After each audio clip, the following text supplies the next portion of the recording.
Salam sejahtera, selamat beraktivitas. Biarlah kiranya hari ini jauh lebih baik dari hari-hari sebelumnya. Berkat Tuhan selalu melimpah di hidup kita. Kita akan baca firman Tuhan di 1 Yohanes pasal yang kelima. Setiap orang yang percaya bahwa Yesus adalah Kristus lahir dari Allah, dan setiap orang yang mengasihi Dia yang melahirkan, mengasihi juga Dia yang juga daripadanya. Inilah tandanya bahwa kita mengasihi anak-anak Allah, yaitu apabila kita mengasihi Allah beserta melakukan perintah-perintahnya. Sebab inilah kasih kepada Allah, yaitu bahwa kita menuruti perintah-perintahnya. Perintah-perintahnya itu tidak berat, sebab semua yang lahir dari Allah mengalahkan dunia, dan inilah kemenangan yang mengalahkan dunia, iman kita. Siapakah yang mengalahkan dunia selain daripada dia yang percaya bahwa Yesus adalah anak Allah? Inilah dia yang telah datang dengan air dan darah, yaitu Yesus Kristus, bukan saja dengan air, tetapi dengan air dan dengan darah. Dan Roh-lah yang memberi kesaksian, karena Roh adalah kebenaran. Sebab ada 3 yang memberi kesaksian di dalam sorga, Bapa, Firman, dan Roh Kudus, dan ketiganya adalah satu. Dan ada 3 yang memberi kesaksian di bumi, roh dan air dan darah, dan ketiganya adalah satu. Ketiga, kita menerima kesaksian manusia, tetapi kesaksian Allah lebih kuat. Sebab demikian kesaksian yang diberikan Allah tentang anaknya. Barang siapa percaya kepada anak Allah, ia mempunyai kesaksian ini di dalam dirinya. Barang siapa tidak percaya kepada Allah, ia membuat dia menjadi pendusta, karena ia tidak percaya akan kesaksian yang diberikan Allah tentang anaknya. Dan inilah kesaksian ini, Allah telah mengaruniakan hidup yang kekal kepada kita, dan hidup itu ada di dalam anaknya. Barang siapa memiliki anak, ia memiliki hidup. Barang siapa tidak memiliki anak, ia tidak memiliki hidup. Semuanya itu kutuliskan kepada kamu, supaya kamu yang percaya kepada anak-anak Allah tahu bahwa kamu memiliki hidup yang kekal. Dan inilah keberanian percaya kita kepadanya, yaitu bahwa ia mengabulkan doa kita, jikalau kita meminta sesuatu kepadanya menurut kehendaknya. Dan jikalau kita tahu bahwa ia mengabulkan apa saja yang kita minta, maka kita juga tahu bahwa kita telah memperoleh segala sesuatu yang telah kita minta kepadanya. Kalau ada seorang melihat saudaranya berbuat dosa, yaitu dosa yang tidak mendatangkan maut, hendaklah ia berdoa kepada Allah, dan Dia akan memberikan hidup kepadanya, yaitu memberi yang berbuat dosa yang tidak mendatangkan maut. Ada dosa yang mendatangkan maut, tentang itu tidak kukatakan bahwa ia harus berdoa. Semua kejahatan adalah dosa, tetapi ada dosa yang tidak mendatangkan maut. Kita tahu bahwa setiap orang yang lahir dari Allah tidak berbuat dosa, tetapi dia yang lahir dari Allah melindunginya, dan si jahat tidak dapat menjamahnya. Kita tahu bahwa kita berasal dari Allah, dan seluruh dunia berada di bawah kuasa si jahat. Akan tetapi kita tahu bahwa anak-anak telah datang dan telah mengaruniakan pengertian kepada kita, supaya kita mengenal yang benar, dan kita ada di dalam yang benar, di dalam anaknya Yesus Kristus. Dia adalah Allah yang benar dan hidup yang kekal. Anak-anakku, waspadalah terhadap segala berhala. Kita juga akan baca firman Tuhan di dalam Zakaria pasal yang keempat. Di dalam Zakaria pasal yang keempat, datanglah kembali malaikat yang berbicara dengan aku itu, lalu dianggukannyalah aku seperti seorang yang dibangunkan dari tidurnya. Maka berkatalah ia kepadaku, apa yang engkau lihat? Jawabku, aku melihat tampak sebuah kandil dari emas seluruhnya, dan tempat minyaknya di bagian atasnya. Kandil itu ada 7 pelitanya, dan ada 7 corat pada masing-masing pelita yang ada di bagian atasnya itu. Dan pohon zaitun ada terukir padanya, satu di sebelah kanan tempat minyak itu dan satu di sebelah kakinya.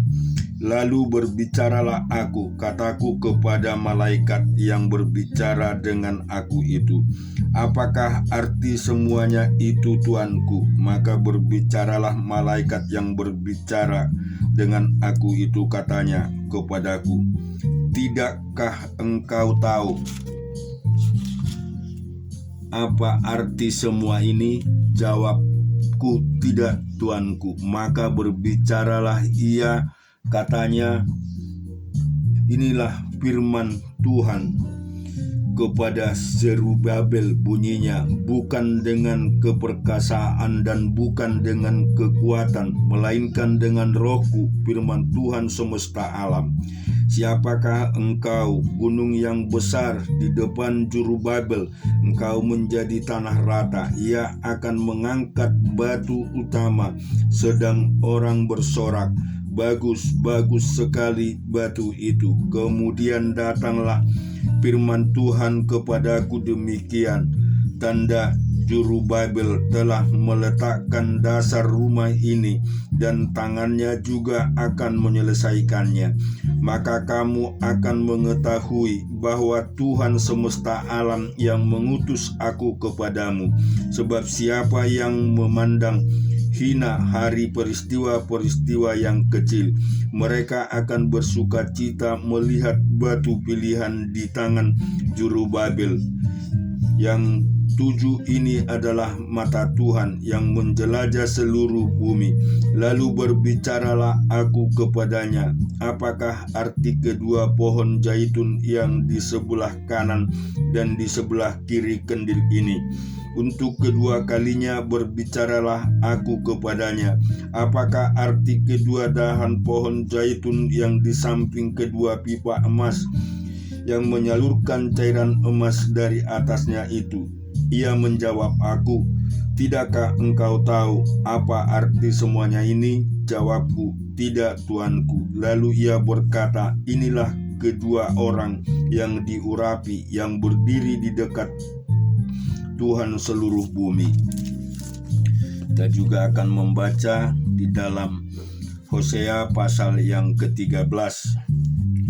Apabila Efraim berbicara, gemetarlah orang. Ia diangkat-angkat di Israel, tetapi ia bersalah dengan menyembah Baal, sehingga matilah ia. Sekarang pun mereka terus berdosa dan membuat baginya patung tuangan dari perak dan berhala-berhala sesuai dengan kecakapan mereka.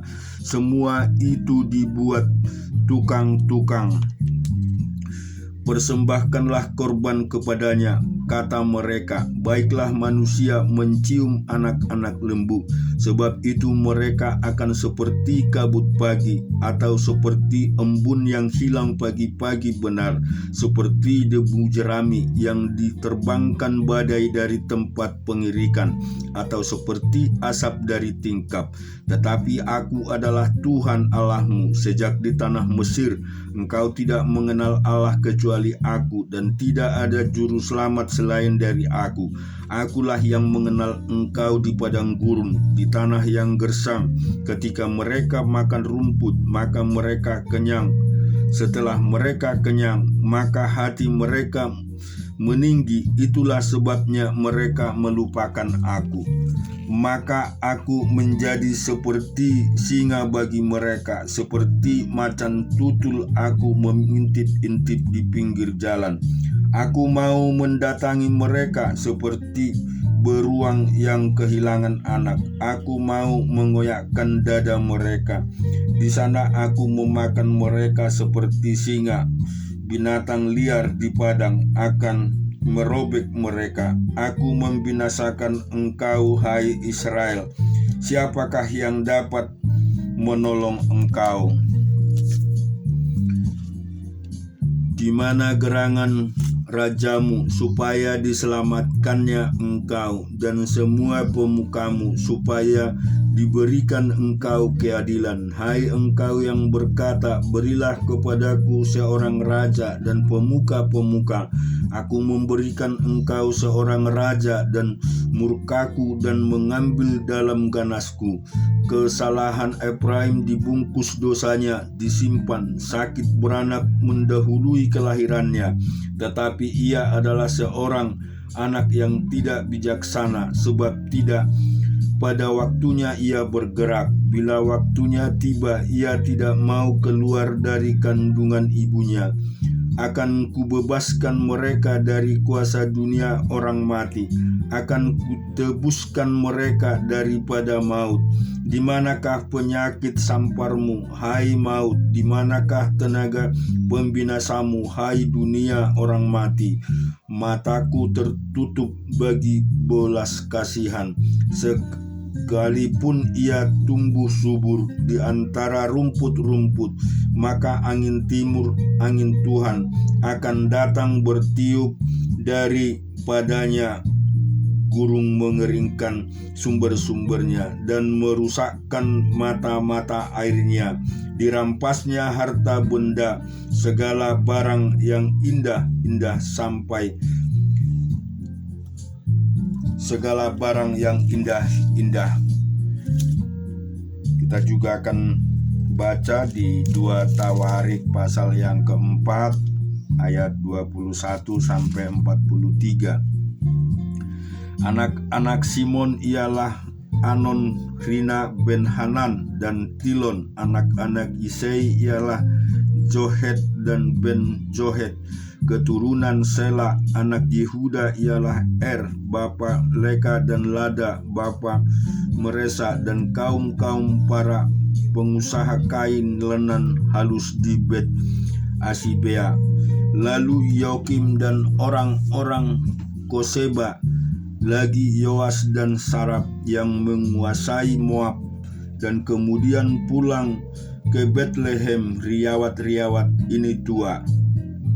Mereka ini adalah tukang-tukang periuk yang diam di Nataim dan Gedera. Mereka diam di sana dan bekerja untuk raja. Anak-anak Simeon ialah Nemuel, Yamin, Yarib, Jerah, dan Saul. Anak orang ini ialah Salum. Anak orang ini ialah Bisam.